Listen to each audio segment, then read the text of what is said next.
Hey Harmonizers, welcome to this video with Valiente. We are doing a bunch of stuff today. He is starting to put on his big grown-up hooves and he's learning to jump with the rider on his back. He's learning to do more canter. And funny enough, we started to get some mini little hoppy type things going on, so we had to work through that. And we were riding some obstacles, including a tarp, which you guys know how hard a tarp was for Valiente in the beginning. Granted, we're working with a much smaller one now that we're riding under saddle, but he is doing a lot of big grown-up stuff, a lot of stuff that even a lot of more well-trained horses than him can do. So I'm pretty excited for him and excited to show you guys this video of the cool stuff that this little fella is working on. So take a look and we'll show you some of our magic that's happening and all the stuff that he's figuring out. So here we go, off to ride the scary tarp. We all know how difficult this was for Valiente back in the beginning, and he's definitely come a really long way to the point that I don't need to do groundwork with him first to get him over tarps to see what he's going to do. He's pretty reliable now. I don't have a super big one in my arena, so we haven't done a massive one, but it's great that he's doing so well with those things. And then up and over the jumps, you can see he's starting to figure out doing a little bit of canter in between the jumps. And we're adding in some steering with the jumps. And we already know that he's super awesome at jumping from his groundwork. Here, I'm not entirely sure why he startled and kind of looked.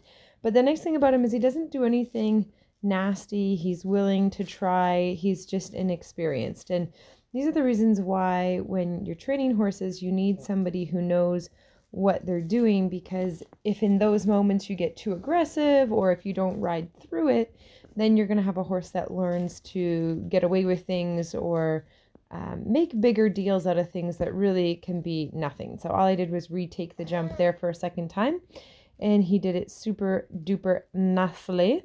So we don't need to redo it in the same direction again, but now we're going off in the other direction. And you can see he's going forward nice and straight there, so it does much better this time.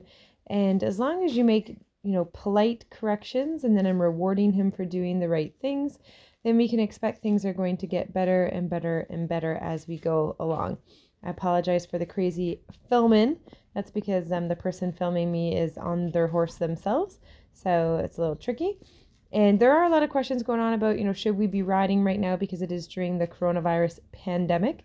But it's my own facility, and we're not having lots of people up or anything like that, and we're keeping our distance, and we're lysoling our phones and stuff. So we're still doing our horsey things, keeping us busy, because this pandemic is probably going to be around for a really long time.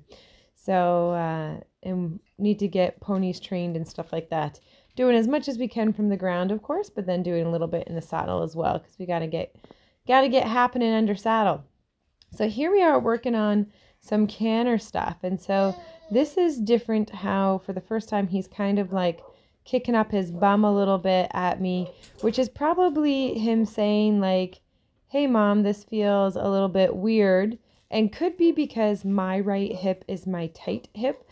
He wasn't doing this going to the left. He's only doing it to the right. So it could be, so see how he tries to take the left lead there and then he kind of squabbles to get the right. And I know my right hip has issues, and gosh, it bothers me that it affects my horses. So it's probably him trying to tell me that it's not super comfortable, because he gets his leads no problem when he's doing groundwork and he's doing line driving and stuff like that. He's super duper easy and willing to get them. Even at Liberty and stuff, he gets them really easy. So I think he's just saying like, this feels weird, and it feels even more weird to the right than it does to the left. So again, another reason why you need somebody who knows what they're doing and they're a good rider, because I stick with it and I ride through it until we get something good happening. Even though I have a reason why it might be more uncomfortable for him with my right hip, it's not that bad. Like, it's not rideable. I ride a lot of different horses, and I can get my right lead, I can get my left lead, and I know it probably isn't as clear for my horses. They're used to me being extremely precise, and my hip probably does affect that to some degree, but it's not like it's awful. Like, there's always taking the left lead, and that's probably my fault, so I'm not getting him in trouble or anything like that. The one thing that's tough about the coronavirus is I'm not going for my acupuncture and my physiotherapy and stuff that I do for my hip. So it's definitely been hurting me more, which I'm not surprised that it's bothering him a little bit. So I'm just rewarding him for doing the right thing. It's kind of like a thank you for sharing your opinion with me, but no thank you. And please do what I ask you to do. It's not that bad. Like it can't be that comfortable for him, or sorry, that uncomfortable to the point that it's worth like not going at all. It's probably him just saying, you know, can we do this a little smoother? So you can see going to the left is easier and smoother, but he still kind of does it a little bit there. And so I think that's him just kind of saying that this feels different. This is new, and I'm not sure I want to go cantering laps around the arena. But he doesn't do anything nasty at all. He doesn't, you know, put his nose in the dirt and try to bolt or take off or really do anything horrible at all. So it's just a matter of me riding it through and kind of being consistent and patient with him to say, look, like you can do this. We're going to get the canter. We're going to be able to do this, and riding through. So it's kind of a balance of knowing when to be patient, when to be firm and consistent. And then look at this beautiful lope here that we get. Really nice lope, almost all the way around the arena, but I stop him and offer his reward. And you can get that as if you can ride through the difficult blips. So those are definitely the moments where you want somebody who knows what they're doing, because if you had somebody who was going to get intimidated by that, you could, or if they were going to get really aggressive, they could turn that into a really bad issue and blow it way out of proportion and make it a big deal.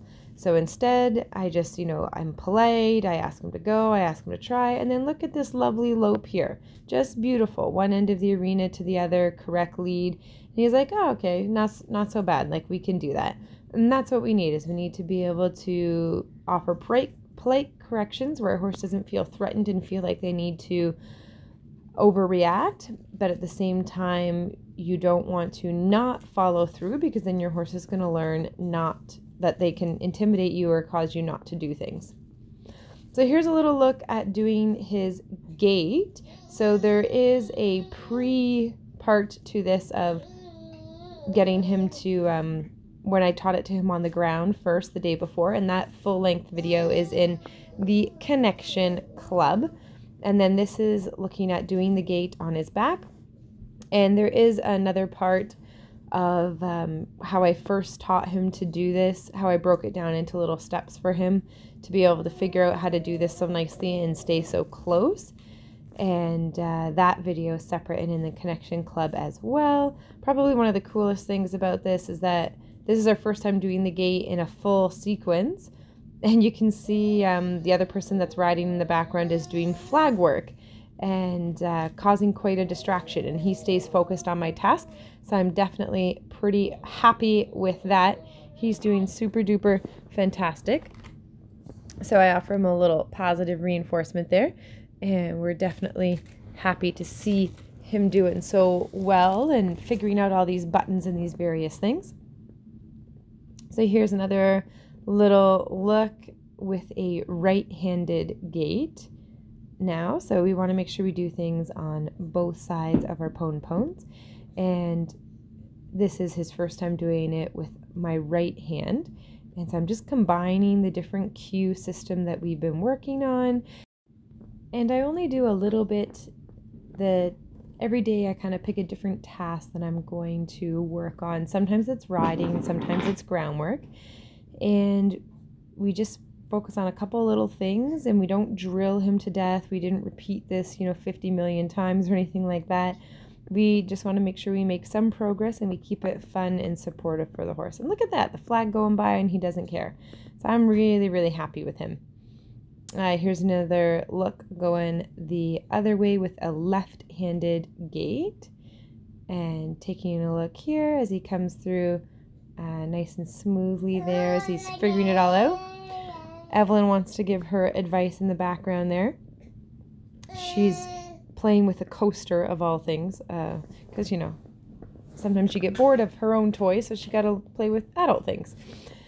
And so Valente's doing really well here, and I'm just loving how, like, look at that. I put on my leg, and he's figuring out how to move over, and so I'm really happy. I'd like his bum to move a little bit closer. I have to be very polite and patient there, and he ends up moving over. And I find in those moments that if you get too assertive with the horse, if you get too rushed, if you get too demanding, you can sometimes cause it to fall apart completely.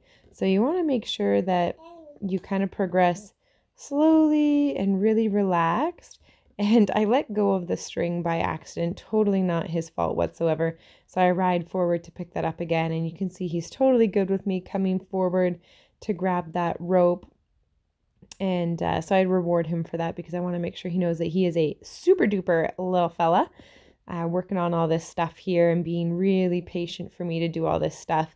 The last thing I want to do is ruin that, where he feels comfortable, standing and waiting on me and being patient for me, because those are things that are very hard to get back later. If he were to start to get anxious about all that sort of stuff, it would make a lot of other things fall apart and just not be super enjoyable for us.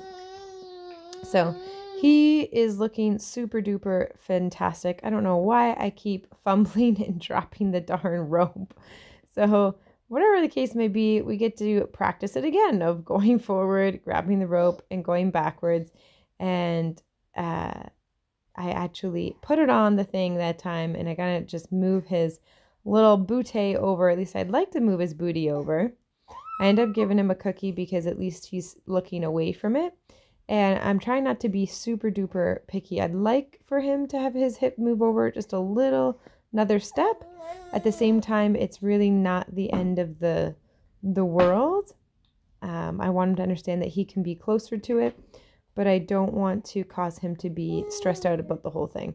So he fiddles around a little bit as he figures out how to get a little closer to it. So that's better than what it was. And he's really cute because he's checking in and he's saying, is that where I get the cookie? And then I'm like, no, you have to go a little bit closer up. And I'm like, this is where you get the cookie. And I love that expression on my horses of, what do I have to do to earn the cookie? What do I have to do to figure that out? And it lets us progress really, really fast. So here's a little different angle here, going over the mattress. He's a little superstar now. Look at him stop, so proud. He's like, I stop on the mattress and I'm going to get a cookie. He's so darn adorable. Just love it. And really, really trying to work hard for me there. So I'm pretty happy about that. And then here's a little look at the bridge. So this is kind of a difficult bridge. It's a little bit of an awkward setup. So I try to keep him straight. And it is kind of more narrow. He can do it when I'm on the ground. But in the saddle proves to be a little bit more challenging. So we try the other way because it's a little bit easier because it has the steps. And so he does kind of walk over it that way. It is more awkward having me on his back. So he's finding that a little bit more tricky and difficult. And that's kind of to be expected there. So I want to be careful. I tried again. This time he actually gets up on the block and I'm asking him to go forward, but he stops because he's thinking he'll get a cookie. So I'm like, okay, well, I'll give you the cookie, which means we kind of fall off because he's thinking of, he bent to get the cookie. And I'm just giving him lots of love and reassuring him because it's not just about can he do the bridge. It's about what he's learning in the process of to try and to not freak out if he stumbles or if he feels weird with me on his back. And look how awesome he's being just in general, that he's clumsy falling around this bridge because it's awkward having a human on your back, but he's trying. He's not freaking out. He's not getting upset over the situation. So I'm really happy with how he's doing with that. He's trying to focus on the mattress here. And I'm like, we're not actually fixating on this mattress here. We're just going across it because it's in the way to get over to where our bridge is. So we come around and we try a little bit again. And I realize, okay, this is not going to work. We don't have enough tools in our toolbox to be able to do our bridge with me on his back. It's too difficult for him. So we're going to do it on the ground where he doesn't have my weight interfering with what he's all about. And then of course he goes on totally no problem, goes onto the stairs and walks off no problem. So I reward him for that. So fast forward to one of his next rides, I started doing some riding with a flag for the first time, and I was so proud of him and everything that he was able to do. So I come over to our friend the bridge, which is still happens to be set up in the same way that it was. So I'm doing the stairs side because the stairs are a little bit easier for the horse to do than the other part. So I'm pretty happy there that he came up onto the bridge pretty nicely. And now we're incorporating some flag work, which I'm super happy about. That is Evelyn in the background giving her her communication to the dog in the background. So he's doing awesome with all this flag stuff and moving around. I definitely am happy with how he's doing. And I ask him to go forward off the bridge. And he tries, and he kind of gets stuck, and he's thinking about the cookie. And so instead, this time I give him a little scratch to say thank you, but I'm going to give you your cookie when you get off the bridge.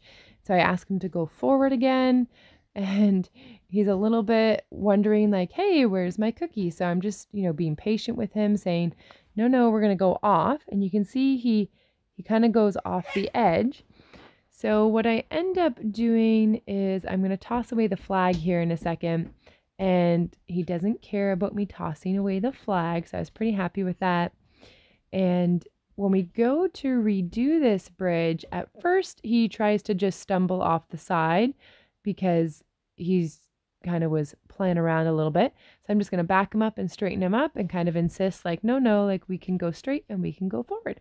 So he's figuring stuff out and doing super duper awesome. Let me know what you guys think of Mr. Valiente. And thanks for watching, guys. I'm super proud of this little fella.